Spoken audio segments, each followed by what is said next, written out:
इस बीच एक और अहम खबर, बंगाल में मतदान से 72 घंटे पहले भी हिंसा हुई है। दिनहाटा में बीजेपी के मंडल अध्यक्ष का शव लटका मिला है। बीजेपी नेता अमित मालवीय ने टीएमसी पर आरोप लगाया है। क्या टीएमसी के खेला होबे का यही मतलब है? ये पूछा है भारतीय जनता पार्टी के स्पोक्सपर्सन अमित मालवीय ने, जो इन दिनों बंगाल में तमाम चुनावी रणनीति बनाने में अपनी भूमिका भी निभा रहे हैं। अभिषेक उपाध्याय हमारे साथ मौजूद हैं। अभिषेक, ये मामला क्या है?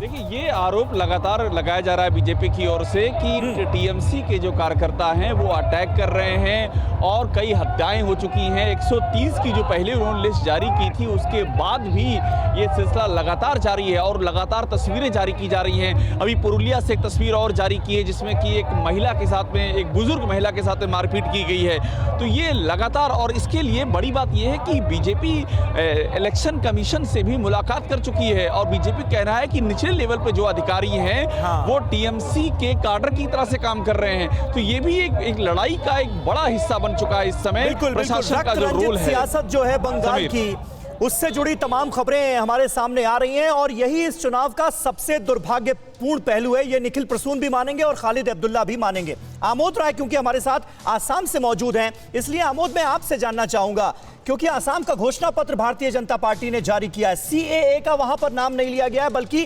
करेक्टेड एनआरसी लाने की बात कही गई है। इसके पीछे क्या रीजन आप देखते हैं?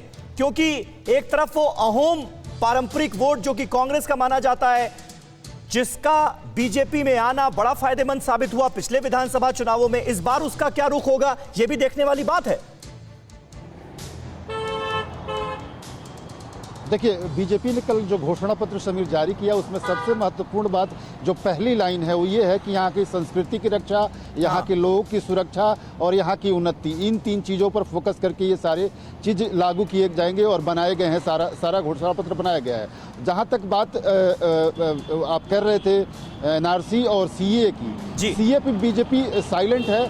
बीजेपी का ये मानना है कि यहाँ जब एक बार एनआरसी, करेक्टेड एनआरसी लागू हो जाएगा, उसके बाद ही सीएए को यहाँ इम्प्लीमेंट किया जा सकता है, क्योंकि उससे पहले इम्प्लीमेंट करने में काफ़ी दिक्कतों का सामना करना पड़ा और आपने उसका खामियाजा देखा था कि किस तरह से आज से एक साल पहले असम की सड़कों पर उत्पात और उपद्रव मचा था। क्योंकि अगर उस तरह से लागू कर दिया जाए तो तमाम ऐसे लोग हैं जो सालों से यहाँ है, 40 साल से यहाँ है, उनको बाहर हो जाना पड़ेगा। तो इसलिए करेक्टेड एनआरसी के बाद ही सीएए को यहाँ लागू किया जा सकता है। इसलिए सीएए को घोषणा पत्र में नहीं लिखा गया, क्योंकि सीएए स्टेट का सब्जेक्ट नहीं है, वो केंद्र का सब्जेक्ट है और ऑलरेडी वो बिल बन चुका है। अब सीएए नहीं, सीएबी है, तो स्टेट को तो बाउंड टू लिव उसको लागू करना ही है इसको।